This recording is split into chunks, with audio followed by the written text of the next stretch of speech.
Hello y'all, welcome back to my channel, The Budgeting Biologist. My name is Brittany.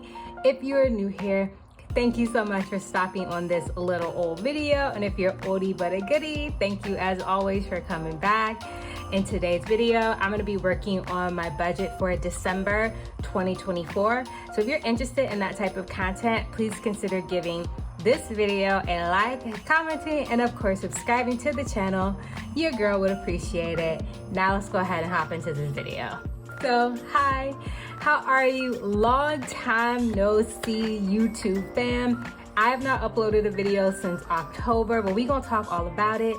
I hope you are doing well and staying safe no matter whenever or wherever you may be watching this video. Hello, if you're new to the channel, my name is Brittany. I am a zero-based budgeter outside of the Washington, D.C. area. And here on my channel, I'm sharing my financial journey so that I can remain debt-free and continue to work towards financial independence. So like I said, it has been a while. I have not uploaded on this channel since October, I think. And y'all, it's just, life has been lifing. Just a whole lot's been going on. I have been teaching, of course. I'm still at my main job. That is actually very busy right now. I had multiple trips. We went to Maine, we went to Barbados, then I went on a work trip to Pittsburgh. All of that was in like the span of the month.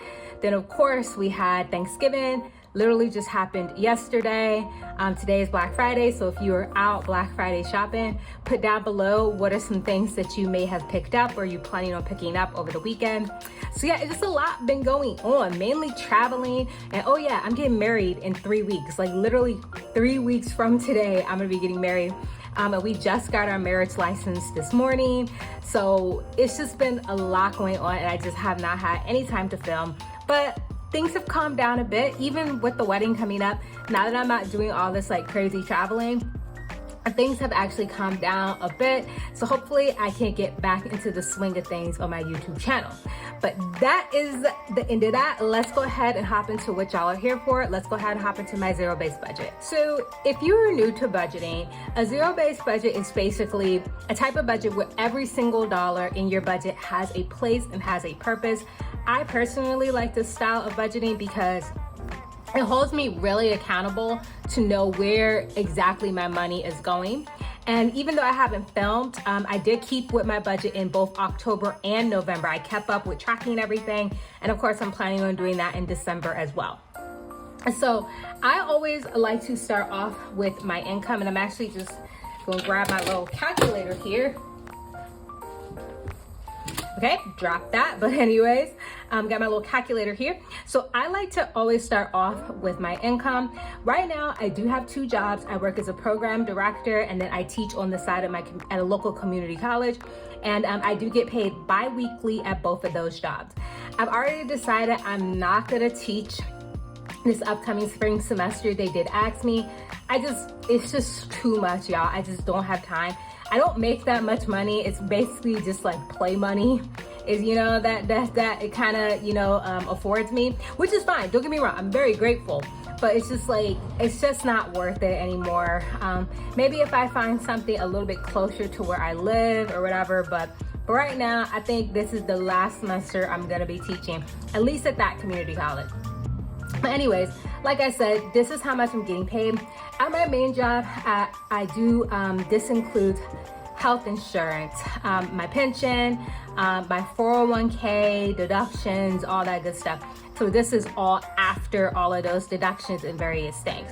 So when I add all of this up, that means for the month of December, I am working with $4,558 to budget for the month of December. Okay, so when I like to budget, if you have not watched any of my previous videos before, I like to take the motto of paying myself first, and I feel very grateful that I am able to kind of take this approach to budgeting where I can set aside money for savings first and then live off everything else. I'm very grateful that I can do this. So for my Roth IRA, I'm putting in $585 to my Roth IRA. That should max it out for 2024, so I should be good with that. I think the limit this year was $7,000, so That's gonna be good.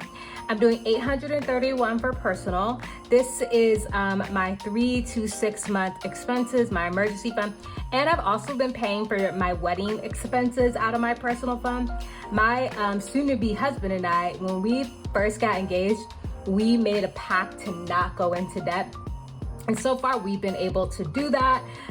Once my wedding is over, I am planning on doing like a how much I spent my wedding budget video. I think we're gonna come in right around $11,000, which isn't bad at all, especially for the DC area. I am not mad at that. We are having a smaller wedding, so that definitely helps too. And in December, again, that definitely helps, but not mad at that. But that's what we're coming in right about now. And yeah, so I'm putting $831 towards my personal account. House is for the house savings account that both my partner and I have. It's mainly for home improvement. And we're actually gonna have to use it soon because we have a small leak in our ceiling right underneath of my tub, and we're pretty sure we know where it is and like what's exactly causing it. We're pretty sure. And in that account, we have around $3,000. So that should be enough to help cover it. Hopefully be a little bit under. And then any taxes that we get back at the beginning of the year goes to that house savings account. So that's why we have it, is exactly for reasons like this. So if we have something we have to do around the house, it doesn't have to come from either of our like personal savings account. So that's exactly why we have it. And we put $100 each towards it a month. And then of course, like I said, our taxes. Car insurance, for me and my fiance, we budget $100 each month for both of us to put aside into our joint account to pay for the car insurance. We pay off our 6-month premium all at once because you do get a discount, and then we just save for it monthly on a monthly basis. And then investing, I'm only gonna do $200 worth of investing this month, which is much lower than what I've been doing previously. I mean, in November, I didn't invest any money at all. Well, at least not my own money. I did invest the cash back that I got on my Chase and Capital One card, just because I've been doing so much spending for the wedding. I built up a good amount of cash back. So I just decided to invest that money instead of like applying it towards a purchase. I just went ahead and invested that money. It was around like $300, which wasn't bad. So, but yeah, so I'm gonna do $200, I think, this month towards investing. So if I add all this up, which is $585 plus $831 plus $100 plus $100 plus $200, it gives me a grand total of $1,816 that I'm planning on putting towards savings and investing.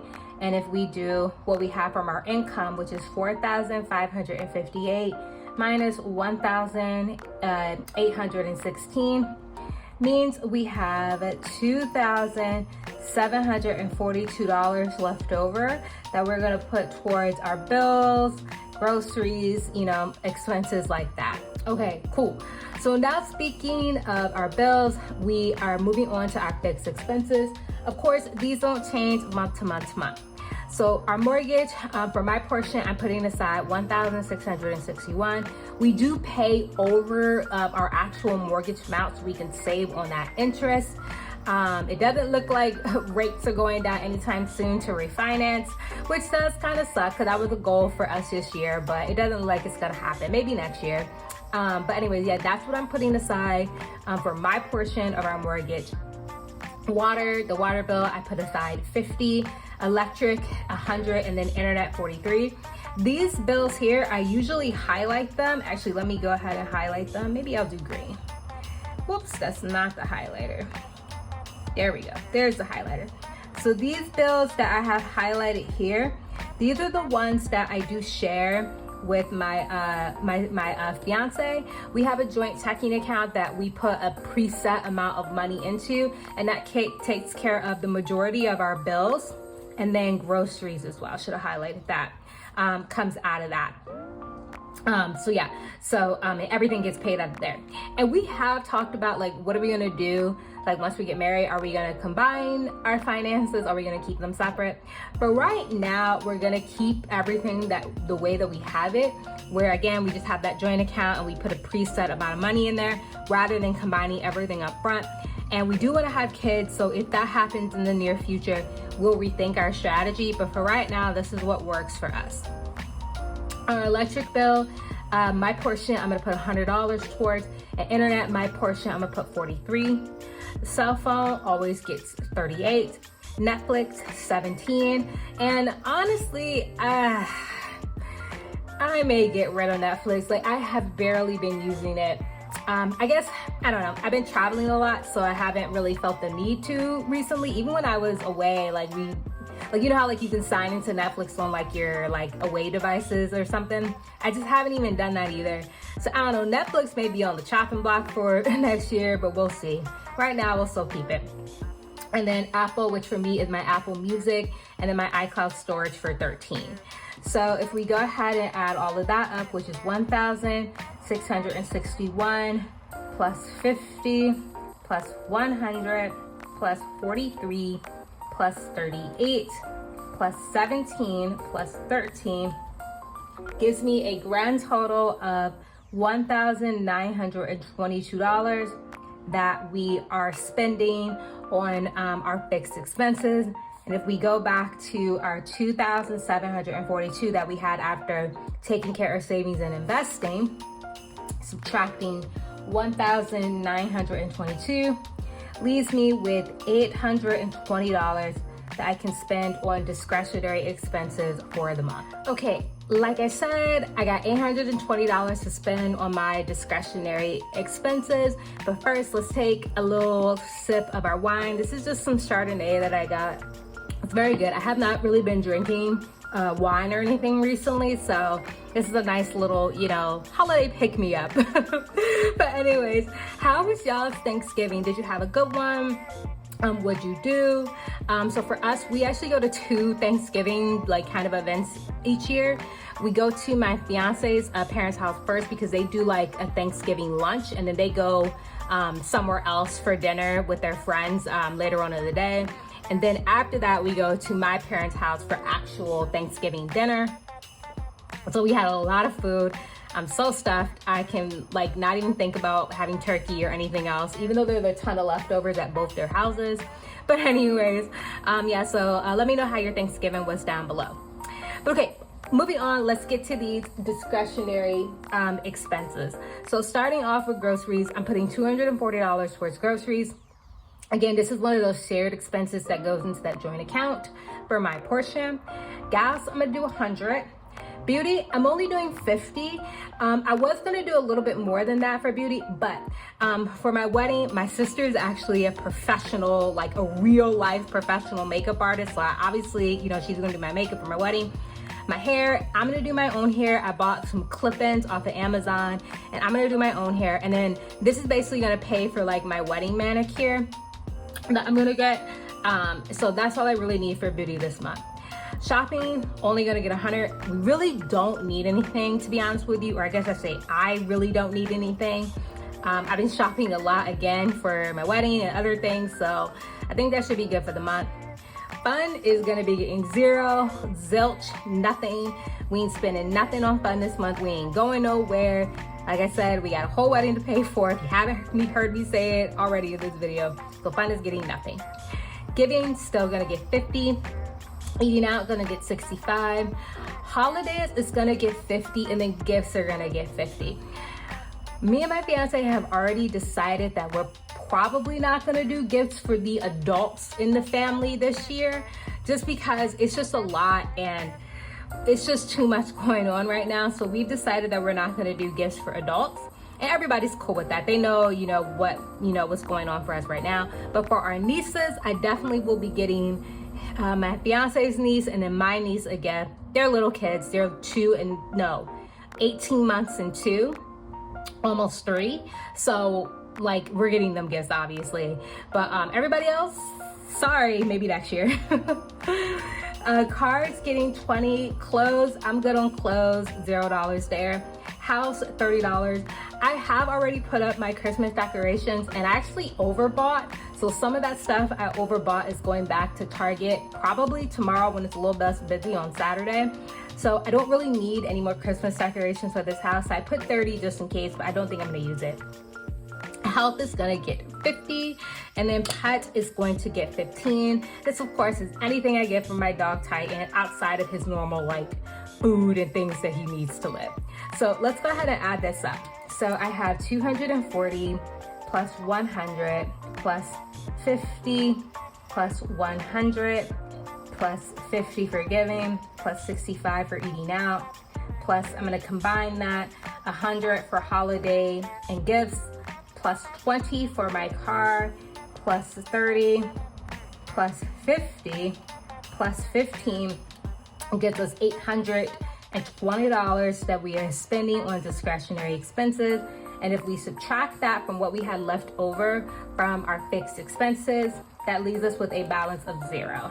So now let's go ahead and just put everything together, because y'all know my math don't be mathing a lot. I know that'd be like a running joke on like the budgeting community, but for me it's like low-key kind of true. So for income, again for income, I think it's 4,558. Yep, 4,558. For savings and investing, I'm doing 1,800. Whoops. See? Y'all see what I'm saying? 1,816 for savings and investing. For expenses, I need to add up 820 plus, what is that? 1,922 gives me 2,742. So let's go ahead and make sure we are still at 0.